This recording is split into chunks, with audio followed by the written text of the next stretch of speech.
सो hello everyone, mains data series में आपका एक बार फिर से स्वागत है। ये हमारा ऑफिशियल टेलीग्राम लिंक है, आप इसे ज्वाइन होकर के हमारे दर्पण या डेली एमसीक्यू जैसे तमाम फ्री इनिशिएटिव से जुड़ सकते हैं। तो आइए देख लेते हैं मेंस डेटा सीरीज में आज हमारे सामने कौन कौन से इंपॉर्टेंट डेटाज हैं। कई लोग हम लोगों से पूछ रहे थे कि ये जो सोर्सेज होते हैं डेटा, उनके क्या क्या सोर्सेज हैं। तो ये इंपॉर्टेंट जो न्यूज़पेपर होते हैं, द हिंदू, इंडियन एक्सप्रेस या पीआईबी जैसे वेबसाइट से इन सारे डेटा को कंपाइल किया जाता है। तो आइए देखते हैं डेटा वन क्या है। ये डेटा वन रिलेटेड है इंडिया के डिफेंस एक्सपोर्ट से, जिसमें मिनिस्ट्री ऑफ डिफेंस के हिसाब से इंडिया का जो डिफेंस एक्सपोर्ट है वो 21,000 करोड़ हो गया है लास्ट फाइनेंशियल ईयर में। और अगर हम सिर्फ पिछले 10 ईयर्स के कंपेयर करें तो ये मोर देन 31 टाइम्स इंक्रीज्ड है। और साथ ही साथ लास्ट फाइनेंशियल ईयर के कंपैरिजन में बात करें तो ये 32.5% इंक्रीमेंट देखा गया डिफेंस एक्सपोर्ट में। एंड मोस्ट इंपॉर्टेंट थिंग इस एक्सपोर्ट का ये था कि ये प्राइवेट ड्रिवन था, क्योंकि इसमें 60% जो कंट्रीब्यूशन था वो प्राइवेट सेक्टर का था।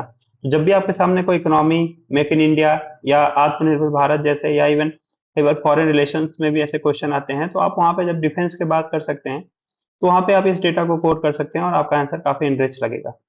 डेटा टू की तरफ आइए चलते हैं, देखते हैं। तो डेटा टू हमारा रिलेटेड है न्यूक्लियर रिएक्टर से। तो जैसा कि यहाँ लिखा हुआ है कि India has currently 23 operational nuclear reactors. उसके साथ साथ जो ऑपरेशनल रिएक्टर है have combined install electricity capacity of about 7.5 gigawatt. तो न्यूक्लियर का जो कंट्रीब्यूशन है वो 7.5 गीगावाट है।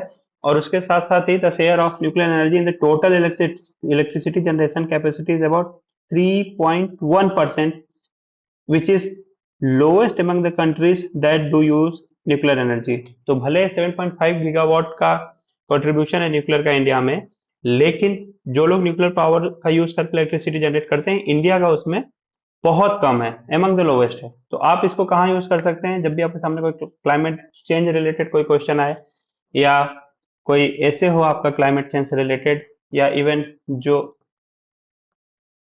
नेट जीरो पे कोई क्वेश्चन है या इंडिया के क्लाइमेट पॉलिसी से रिलेटेड है, तो आप वहां पे इसको कोट कर सकते हैं।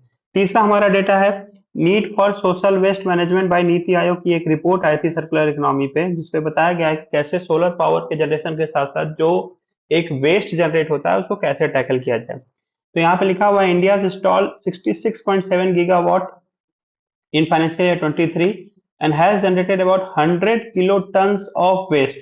तो इतना सोलर एनर्जी तो जनरेट हुआ है, बट उसके साथ साथ जो है हमारे इसकी वजह से 100 किलोटन का वेस्ट भी जनरेट हुआ है, with cumulative waste increasing to 600 kiloton by 2030। तो जो अभी 100 किलोटन है वो 2030 तक जैसे जैसे और पुश होगा सोलर एनर्जी पे गवर्नमेंट का स्ट्रेस, तो ये वेस्ट और जनरेट होगा और 600 किलोटन 2030 तक जा सकता है।